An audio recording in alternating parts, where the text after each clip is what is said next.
Uang salah seorang nasabah Bank Lampung bernama Edwin, warga Bandar Lampung, raib dari rekeningnya. Korban melaporkan peristiwa itu ke Bank Lampung dan masih dalam penyelidikan. Saat ditemui Kamis siang, korban mengatakan saat itu uang di rekeningnya ada 8 juta rupiah dan dia mentransfer kepada seseorang sebanyak 3 juta rupiah melalui ATM bersama. Namun saat diperiksa kembali sisa saldonya sehari kemudian, korban mendapati uangnya 5 juta rupiah telah raib. Jadi kata pihak Bank Lampung, prosesnya saya sudah melakukan klaim ke Bank Lampung. Mereka minta saya untuk bersabar dengan jaminan uang saya nanti pasti akan diganti. Itu kapan itu laporannya? Laporannya kemarin. Hari Senin? Hari Senin itu. Nah, mungkin bisa disebutkan anggaran yang atau dana yang hilang berapa? Yang hilang itu sekitar 5.500.000. Humas Bank Lampung menduga ada pencurian data pengguna ATM yang membobol rekening dengan alat khusus atau skimming.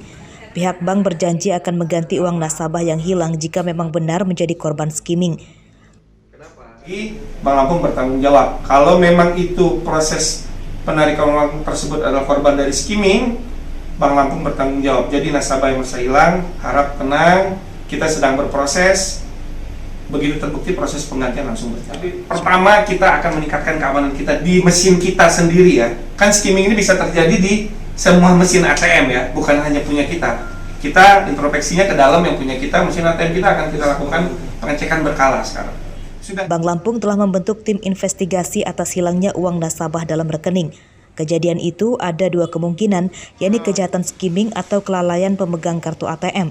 Bank Lampung mengklaim sistem keamanan rekening nasabahnya sesuai standar perbankan. Jeffrey Arifin melaporkan dari Bandar Lampung. Kami mohon pelaku ini betul-betul dituntut seumur hidup. Sidang pencabulan 6 santri di Pengadilan Negeri Kota Agung Tanggamus diwarnai unjuk rasa di luar gedung. Peserta unjuk rasa merupakan para orang tua korban dan warga yang iba. Mereka menuntut terdakwa dihukum seberat-beratnya.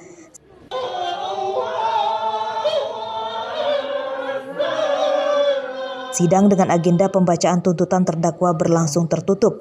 Jaksa menuntut terdakwa berinisial RH hukuman seumur hidup. Hal yang memberatkan hukuman karena para korban merupakan muridnya sendiri dan dilakukan di lingkungan pendidikan. Alhamdulillah kita sudah mendengar tuntutan yang dibacakan oleh JPU. Kita dapat informasi bahwa tuntutannya adalah seumur hidup. Dalam hal ini jaksa penuntut umum sudah bekerja dengan baik. Kami sangat berterima kasih dari LBH Gerbang Lampung dan kami akan terus mengawal proses perkara ini hingga berjalan tuntas. Demikian. Unjuk rasa berlangsung tertib. Juru bicara Pengadilan Negeri Kota Agung meminta pengunjuk rasa mempercayakan proses hukumnya ke hakim dan jaksa yang menangani kasus tersebut. Mari kita bersama-sama berdoa bersama. Ya, namanya kita ini penegakan hukum Pak ya. Kita serahkan seluruhnya ke majelisnya. Kita tidak bisa mengintervensi atau apapun yang Bapak sampaikan tadi ya, seperti memaksakan kehendak kita tidak bisa. Kita hanya dapat berharap. Mudah-mudahan saya percaya ada majelis hakim Pak yang akan memutuskan secara adil dan bijaksana terhadap seluruh perkara yang Bapak sampaikan tadi ya Pak ya, gitu ya Bu ya. Terdakwa RH ditangkap di tempat persembunyiannya di Jawa Barat pada akhir September 2021. Ia kabur setelah dilaporkan ke polisi oleh 6 santri yang dicabulinya. Andri Kurniawan melaporkan dari Tanggamus.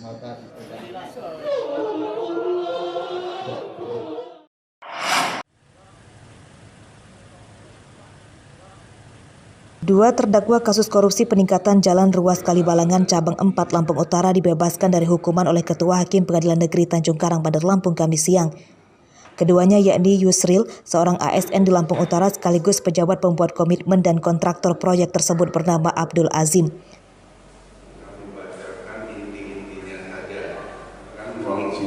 Sidang digelar secara virtual karena kedua terdakwa ditahan di Rutan Kota Bumi Lampung Utara. Ketua Hakim memvonis keduanya bebas dari hukuman karena tidak ditemukannya kerugian negara.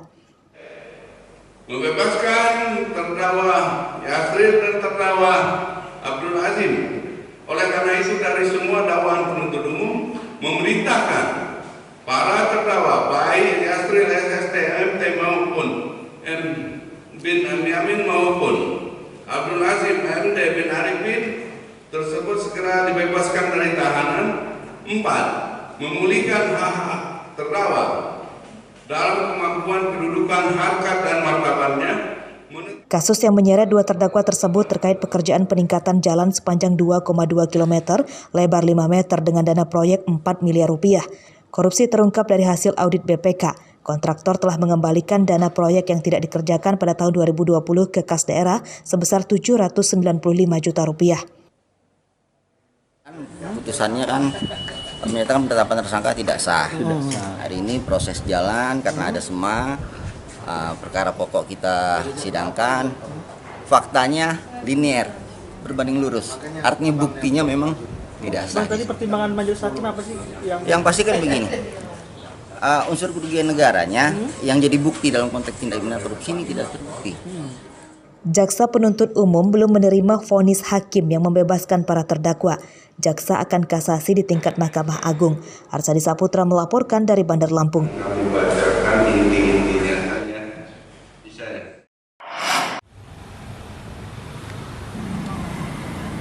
Kasus pembunuhan seorang tentara Angkatan Darat di salah satu kafe di Enggal, Bandar Lampung beberapa waktu lalu akhirnya terungkap. Kamis sore, Kapolresta Bandar Lampung Ino Haryanto mengatakan penyelidikan kasus tersebut telah diserahkan ke Detasemen Polisi Militer atau Denpom Angkatan Darat Lampung karena terduga pelakunya merupakan seorang tentara Angkatan Darat berinisial FR berpangkat prajurit 1 atau Pratu. Pelaku pembunuhan terungkap dari hasil penyelidikan oleh tim gabungan polisi dan TNI Angkatan Darat Lampung. Dari semua keterangan-keterangan ini, kami berhasil mengungkap pelakunya. Ya, tentunya kegiatan kami tadi melakukan proses penyelidikan ini bekerja sama dengan POM Angkatan Darat. Kami hanya sebatas melakukan penyelidikan untuk penyidikan motif dan lain sebagainya. Tentunya nanti dari POM AD lah yang akan memberikan klarifikasinya. Ada berapa jam berantem? Ya? Motif berantemnya ada itu Pak Kapolres? Nah nanti itu proses penyidikan lah. Pengeroyokan yang menewaskan Prada Agung Adi Saputra terjadi pada 5 Mei 2022. Awalnya korban terlibat keributan di dalam kafe dengan pengunjung lain. Korban akhirnya tewas di rumah sakit akibat luka tusukan senjata tajam. Kasus tersebut juga merembet ke pencabutan perizinan kafe yang melanggar aturan soal peredaran minuman keras dan jam operasional. Robi Leste melaporkan dari Bandar Lampung.